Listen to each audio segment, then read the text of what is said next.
Roma Wine presents Suspense.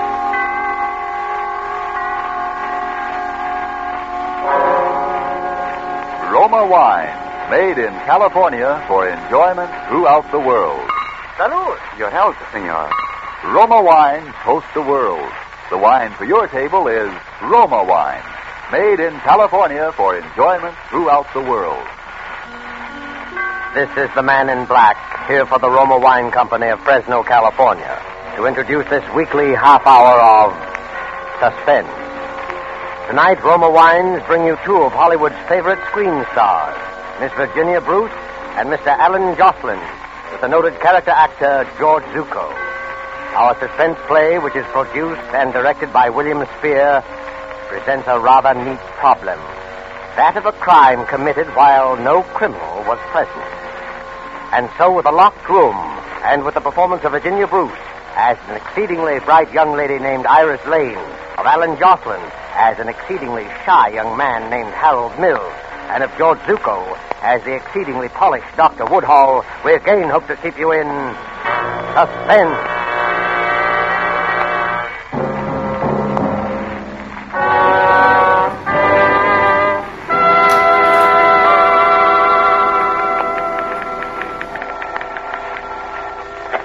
Hello, Mr. Seaton's residence.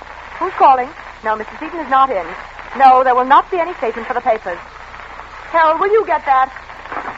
Hello, no, I can't tell you anything about it. Residence? No. No, there will be absolutely no statement. Here we go again. If you wish, only Hello, you're Mr. wasting Seaton's your time. residence. Look, I told Very you this well. morning there wouldn't be any statement for the Goodbye. newspapers. No, not tomorrow either. Dear. I'm sorry, I'm awfully busy right now. I said I was busy. Busy.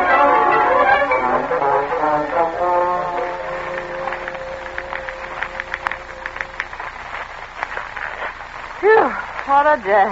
It's rather disturbing how quickly the reporters got wind of it. I do hope no harm's been done. Well, we did our best. It's too big a deal to keep secret anyway. There are always rumors, and it's the business of newspapers to pick up rumors. Dear me, I wonder how he's going to take it. The old man? He probably won't be tickled pink. You know how he is. I know I'll be relieved when he has it on the lock and key, my word. Oh, good evening, Mr. Seaton. Evening, Harold. Lane, you two still working? No, we thought we'd stick around till you got here. I'm sorry I was so late. The newspapers have been calling, Mr. Seaton. The newspapers? How in blazes We did told they... them there wouldn't be any statement. Oh, I should hope not. Now, how do you suppose... Then it's not finished? Oh, no, the deal's closed. Have it with me, as a matter of fact. With you, sir? You've been carrying it around in your pocket? You see why I don't feel so good about the newspapers. But at least I got it home all right. Like to see it? Oh, yes. Doesn't look like much, wrapped up like this. Well, there it is. You like it? The Lavella diamond. What a beauty. It's enormous. Yes. But tomorrow we start to cut it. And within a year, it'll be just so many engagement rings. You know, I hate to see it change. It's so beautiful the way it is. There's no money in it for me this way. Oh, Dr. Woodhall called. He wants to give you a checkup if he can catch you before dinner. No, Dr. Woodall's an old woman. Treats me like an invalid. Oh, well. Anything else? Nothing important. Oh, Harold, will you answer? Yes, certainly. Mr. Seaton's residence. Who's calling, please? Just a moment. Mr. Seaton, Mr. Van Houten. Van Houten? Yes, I want to speak to you. Oh, tell him I'm out of town. Mr. Van Houten, Mr. Seaton's out of town. Well, dear me, you can think what you like, but Mr. Seaton is not here. Goodbye. Odd. What'd he say? He said he has information that you are here, and he insists on coming up here now. He sounds most disagreeable. Oh, I don't think he's likely to show up, but if he does, don't let him in. All right, Mr. Seaton. I'll be in my study until Woodhall gets here. But don't forget your medicine, Mr. Seaton. I put it right beside the seltzer bottle. Oh, I won't forget. I hope Dr. Woodhall hurries. I'm dead. I'm sure you must be. Mr. Seaton seemed awfully proud of his new stones, didn't he? I thought he was cool as a cucumber. How would you feel if you just bought the biggest diamond in the world? Oh, the second biggest, I believe, Iris. Not that that's anything to belittle. What do you suppose he paid for it? I understand the price was something under $1 million, but he expects to get back over $1.5 million once it's cut and polished. Harold, putting that kind of money into a piece of stone. I know if I had $1 million, I'd never buy diamonds. Dear me, for that matter, neither would I. But for some people, diamonds take the place of other things. Power, love. What would you do if you had $1 million? I don't know. There are a lot of swell people I'd like to help out. Then I'd like to travel. Oh, there are lots of things. What would you do? You really want to know? Of course I do. I don't think I should say this, but if I had $1 million or even much less, I'd I'd ask you to marry me. Why, Harold... No, please, I don't want you to say anything. You don't have to. I know I'm not the sort for you, really. I'm not like Dr. Woodhall, sure of myself. Well, it's not that, Harold. Honestly, it's just that you never said anything before. You never even... What was that? It sounded as if it came from the study. Mr. Seaton? Mr. Seaton, is anything wrong? He doesn't answer. Mr. Seaton! The door's locked. Yes, have you your key, Iris? Right here. Mr. Seaton! Mr. Seaton? Why, where is he? There he is on the floor. What happened to him? Is he sick? Wait, I'll see. Oh, goodness. Put him on the No, couch. just a minute, Iris. I don't think you'd better look. He's badly injured. Injured, but how? It's his head. Get a doctor, will you? A doctor? Someone's tried to kill him. Hurry. To kill him? All right. Try Dr. Woodall. Maybe he hasn't left. I will. Operator, get me granite, 6-9-700. Well, good evening, Iris. Oh, Dr. Woodhall. Never mind, operator. Come on, doctor. I was just calling you. Is something wrong? It's Mr. Seaton. He's hurt. Someone tried to... Harold, Dr. Woodhall was just coming in. Oh, my goodness. I'm so glad you're here, Doctor. What's the matter with Seaton? I think someone tried to kill him. It's his head. You can see the blood. I found this under him. What's that? There seems to be a piece of broom handle filled with lead. Evidently, he was struck with it. Concussion. Nasty. But still some pulse. I just had him in my bag. Here you are. And you'd better call the police. The police? Certainly, this is attempted murder. Oh, dear. Good evening. Did I hear somebody say murder? Who are you? My name is Van Houten. I telephoned a little while ago. How did you get in? Oh, I rang, no one answered, so I walked in. I wish to speak with Mr. Seaton, but I see that perhaps I'm a little too late, eh? Perhaps you knew you'd be a little too late, Mr. Van Houten. Harold, I think we'd better leave that to the police. Will you call them? But I can't figure out how it happened. Harold, you and I have been outside that door all day. I know there wasn't anyone in this room. Iris, it must have been the windows. What do you mean the windows? No one could climb. You see, look, there's a ladder still there. And it took us some time to open the door. There is a ladder. Oh, yes, a very convenient ladder. Oh, but don't you see? It still couldn't have happened. What do you mean? Someone came through the window, hit Mr. Seaton, and escaped the same way. But it couldn't have happened that way. Look, the windows are locked. Both of them on the inside. And Harold and I were outside the only door. The windows are locked? Dear me. That means Mr. Seaton was alone. Alone in a locked room.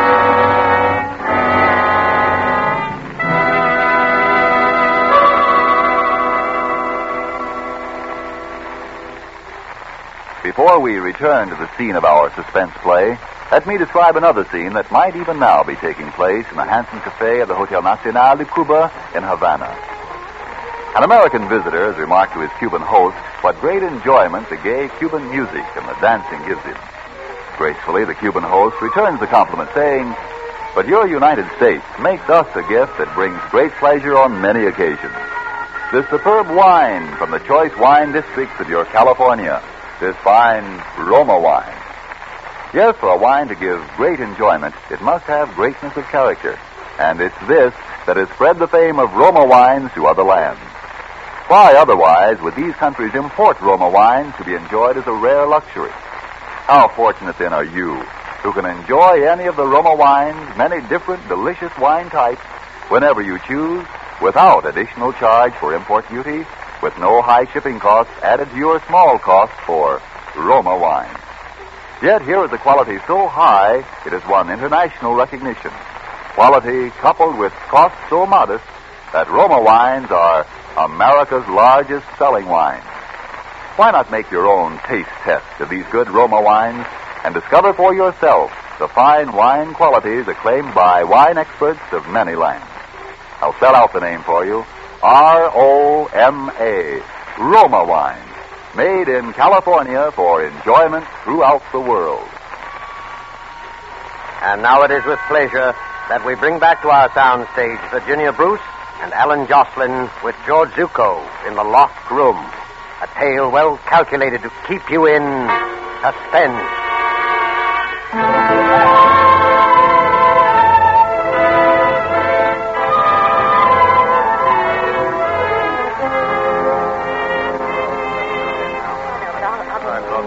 All right, folks, are you all here? There's Miss Iris Lane, Yes. Dr. Charles Woodhall, Yes. Harold Mills, and Mr. Alex Van Houten. Now let's get down to business. We know some of the facts, but not enough of them. We know that you four were the only people in the house when Mr. Seaton was robbed, outside of the cook, and she was in the kitchen. We know Seaton had the diamond on him when he went into the study, and that someone lifted it before we got here. We haven't located the diamond yet, but we will. Now, this business of the windows being locked, somebody here knows who locked them. One of you hasn't come clean, or all of you. It's easy to see what you're thinking, Captain Hadley. As we tell it, it looks as though Harold and I did the job. But we didn't, that's all. That's all. The only door locked and watched before and after.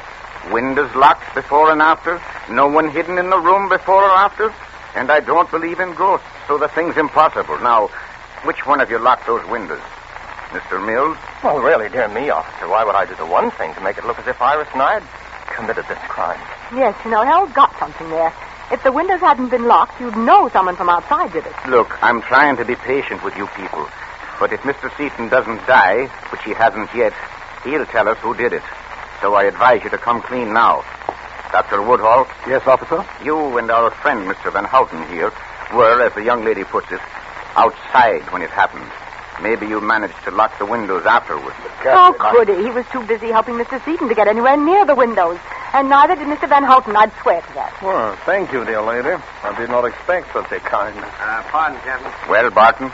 Nurse has to tell you that Seaton's come to. He's talking. Talking? Mm-hmm. Is he out of his head, or does he make sense? She says you can ask him some questions if you don't tax him too much. Well, now we'll get someplace. I think all of you had better come with me. There's the captain, miss. We'll try not to upset him too much, nurse. Captain, maybe being a suspect, I shouldn't say anything, but if you don't mind, I don't think it's safe to question him. Safe for who, Doctor? Nonsense, Woodall. I want to tell what I can. But, Mr. Seaton, I know your condition. I don't think you should exert Shut up, yourself. Woodall. Shut up. I was in the study. Just sat down at the desk. I was waiting for Dr. Woodall. The chair faced the door into the office. I heard Hal and I was talking outside. Both of them? Yes. Sound carries pretty well through the door. They were talking. There's some nonsense about what they do if they had $1 million. You heard what we said? Then I think Harold was proposing or something. Oh, dear me, Mr. Seaton, I never realized that you... Well, I could. I was taking my medicine, and then I heard, I think, a footstep behind me. Suddenly flashed down and started to get up. Did you turn around? Didn't have time. Something smashed down on my head, and that's all. Then you didn't know who it was? No. And I don't know how. What do you mean, how? Because I had locked the windows, both of them. You locked the windows? Yes. I saw someone put a ladder up. Suppose it was the gardener or somebody. But I didn't want to be climbing around, so I locked both windows. You're sure no one was hidden in the room? Positive. Captain, I think you've had enough. Yes, I guess you're right, Doctor. Will you people step outside? I'll be there in a minute. Come on, Doctor. Harold. Now, Mr. Seaton, what I want to know is...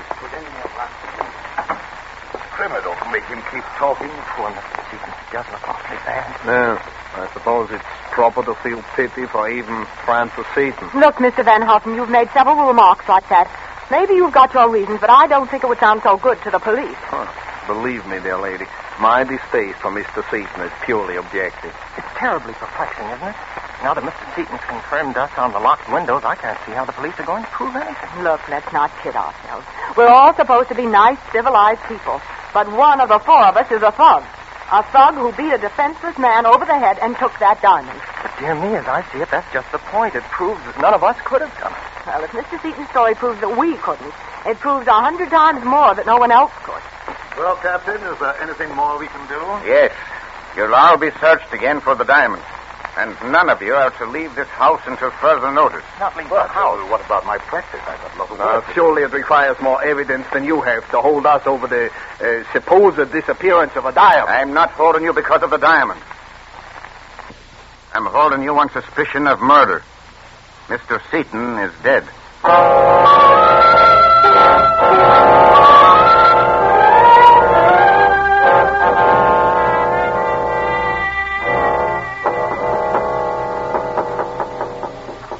Who's there? Can I come in, Iris? Oh, Dr. Woodhall, what do you want? I'll only be a minute. Well, all right. I hate to disturb you, but I'm really worried. You are? Iris, why don't you try to get out of here? Out of here? Why on earth should I? Don't you realize you're suspected of murder?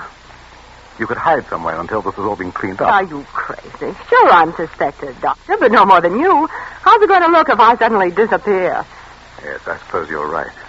If I could only keep you out of this. I'm so worried I don't think straight. Do you have a cigarette, Iris? Yes, look in that box on the table. Oh, watch out, there's a lamp cord. Oh, I'm sorry. That was clumsy of me. Oh, don't let it worry you. It's no heirloom. What's that? What? Iris, look. Where did you get that? The diamond. Where did you get it? That was on the floor. On the floor. Iris, didn't the police search in here? How did it get on the floor? I suppose it must have been in the lamp. Yes. See? This part lifts out. It must have been an oil lamp. Apparently. May I have it, please? The diamond? It was found here. What do you want to do with it? I want it. Iris, it's not safe. Sure, I know. Give it to me. Well. Thanks. Are you going to give it to Captain Hadley? Why? I don't think it'd be wise. Not yet. You're not afraid of something, are you? Iris, suppose they didn't believe you. Suppose they think that you... Oh, I'll think about it. Dr. Woodall, will you do me a favor? Certainly, if I can. Well, would you meet me here in exactly 10 minutes? You are coming downstairs. Oh, sure, but I've got a couple of things to do. I won't be long. Or perhaps I should wait. No, please, you don't have to do that. But all right, but be careful. Careful. I mean, don't let anyone know you have the diamond, because... I know. Yes, because whoever killed Seaton for it would kill me, too. I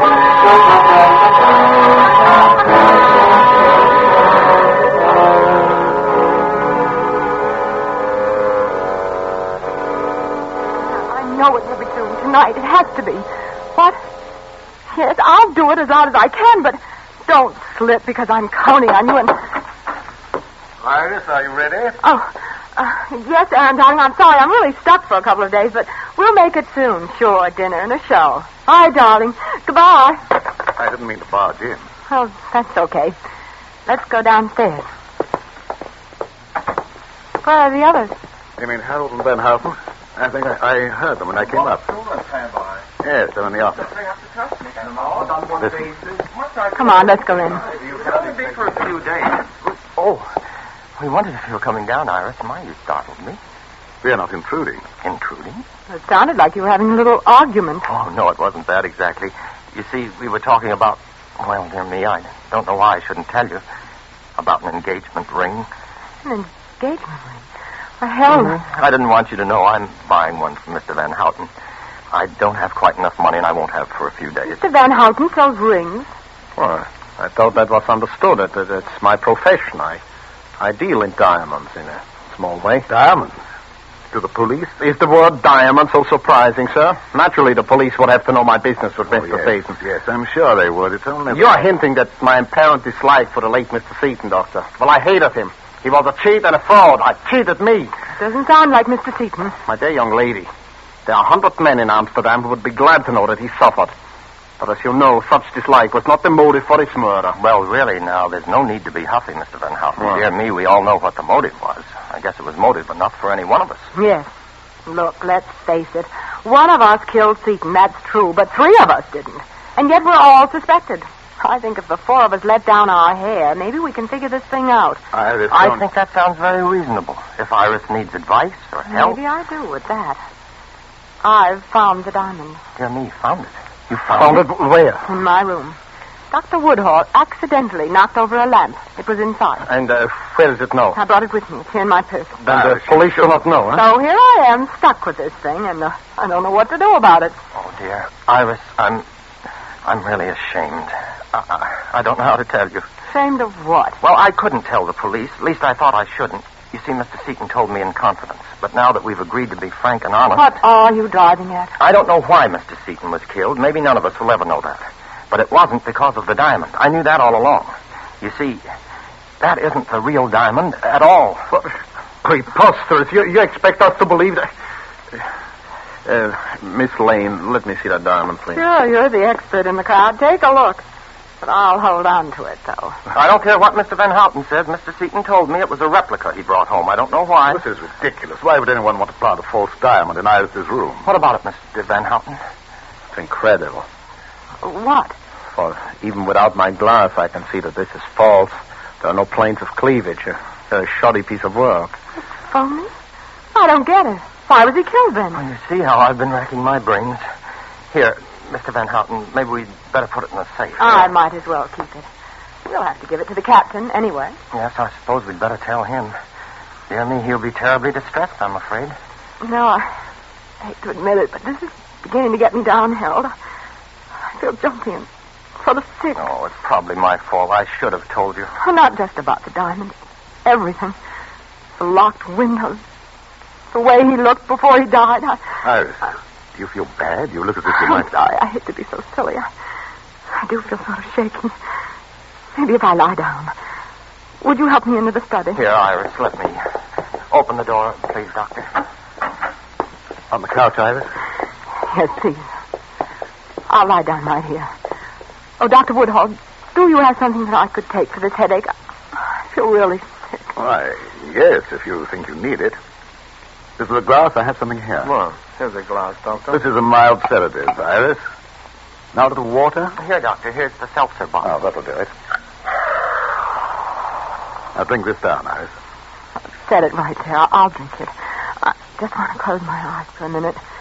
And will you switch off the lights when you go out? And maybe you should lock the door. Yes, of course. We'll call you for dinner.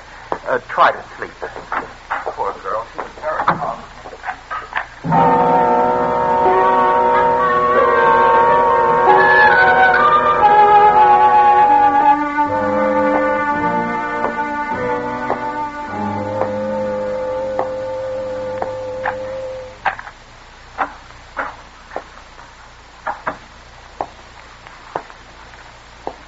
Who is it? Oh, so you're awake, eh? Van Houten. Where's the diamond? Diamond. Give it to me. Well, But you said it was false. we are not so easily fooled. We know what goes on. We? Who do you mean? Never mind. Give me the And diamond. if I don't? You know what'll happen if you don't. Hey, who's there? What are you doing? Van Houten, what is it? What's happened? Who is it? Turn on the lights. Harold. Well, I seem to have arrived just in time. Harold, you hit him. No, he's only knocked out. How are you feeling? Much better. Oh, you didn't take your medicine. No, I didn't. Oh, dear me. I was afraid you were too smart for that. Iris, I think you and I should have a serious talk. You don't mind if I lock the door? Oh, would it make any difference if Very I did? little, I admit. Now, Iris, just how much do you know? About what? Oh, come. There's no need for you to be reticent. I shall have to kill you in any case. Oh, but you can't do that. And who will stop me? Dr. Woodhall? No, Iris. He'll be very busy for a little while. The cook has become quite ill. You poisoned her. No, it's nothing much. She'll recover. Tell me just how much do you know? I know about the seltzer bottle. That's how you knocked out Seaton. Oh, that's very good. You're so clever. Dear me, if I had more time, I'd be inclined not to kill you, but it's late and I sailed with the diamond at midnight. I'm signed on as a steward on a freighter bound for Argentina. So you see, it's really time that makes this unpleasantness necessary. You know, Harold, they'll find me before midnight. Ah, but they will find with you Mr. Van Houten. Poor Van Houten. He'll be very confused. You know, I actually persuaded him that you and Dr. Woodhall were the culprits. That's why he came here to get the diamond. And now you're going to frame him with my murder. You're a pretty smart boy, aren't you? Oh, thank you, my dear. They'll probably suspect me, too, after they find out I've gone.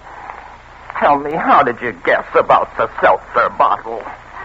The condemned woman ate a hearty breakfast. Okay, I'll talk. Well, I knew it must have been the seltzer bottle when I realized it was one of those kind you fill yourself with a capsule to make the bubbles. But what did you put in it? A concoction known as a Mickey Finn. But it felt so much like a blow on the head that even Seaton confirmed my little story. I knew whoever did it would try the same thing on me to get the diamond. You were the one who got me the seltzer for my medicine tonight. I suppose you saw it coming. Your little trap? Yes, I'm afraid I did. Dear me, we're just too smart for each other, aren't we? And you hit Seaton over the head when I was phoning for a doctor, just to make it look good, right? Yes, of course. Oh, I wish Seaton hadn't locked those windows. Maybe you think I don't. Well, Iris. Well? I really hate to do this, Iris. Oh, Iris, I'll give you a choice. Choice of what? I have here a fairly efficient gun, but it's noisy and it's messy, too. I don't like to use it. But if I have to... What else? Or you could drink what I put for you in the glass from the seltzer bottle. It would be much easier for you. It's practically tasteless. After you drink it, you won't mind what else is necessary. What? I suppose... Yes, that's right. Pick it up. Now, drink it. Quickly. All right. Here goes. Why, you...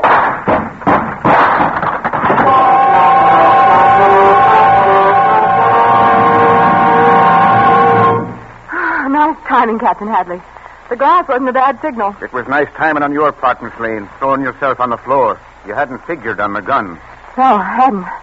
Is Van Houten coming around, Doctor? Yes, he'll be all right. Okay. Come along, Harold. Oh, this is such a shame. Iris, before I go, I'd like to tell you how sorry I am. Sorry? Yes, about that proposal. Even if it was an alibi, I almost meant it.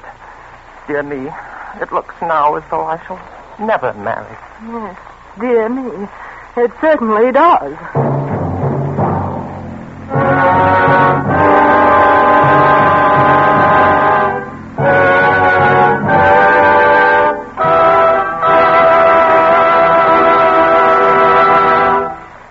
And so closes The Locked Room, starring Virginia Bruce and Alan Jocelyn with George Zucco. Tonight's tale of Suspense. Mr. Jocelyn appeared by courtesy of 20th Century Fox. Before we tell you about next week's stars and story, Roma Wine, sponsor of these weekly suspense dramas, brings you one of tonight's stars, Miss Virginia Bruce, with a message of real importance. Miss Bruce. Somewhere the other day, I came across a small news item. It mentioned that the men and women of our armed forces, most of whose pay averages very little more than $50 a month, have subscribed a huge total of $250 million worth of United States war bonds. Ladies and gentlemen, if you need a testimonial to the worth of subscribing to the Fourth War Loan, which is now on, I think this news item supplies it. If the men and women who are fighting this war have that kind of faith in the future of our country, how can we have less? This is the time when our armed forces are making ready for the final extra effort which will bring us victory. They need your extra support from extra purchases of war bonds. For the Fourth War Loan, one extra $100 war bond, please. Next Thursday, same time, Roma Wines will bring you two distinguished actresses, Miss Ida Lupino and Miss Agnes Moorehead. Don't forget then, next Thursday, for Ida Lupino and Agnes Moorehead in Suspense. Presented by Roma Wine, ROMA, made in California for enjoyment throughout the world.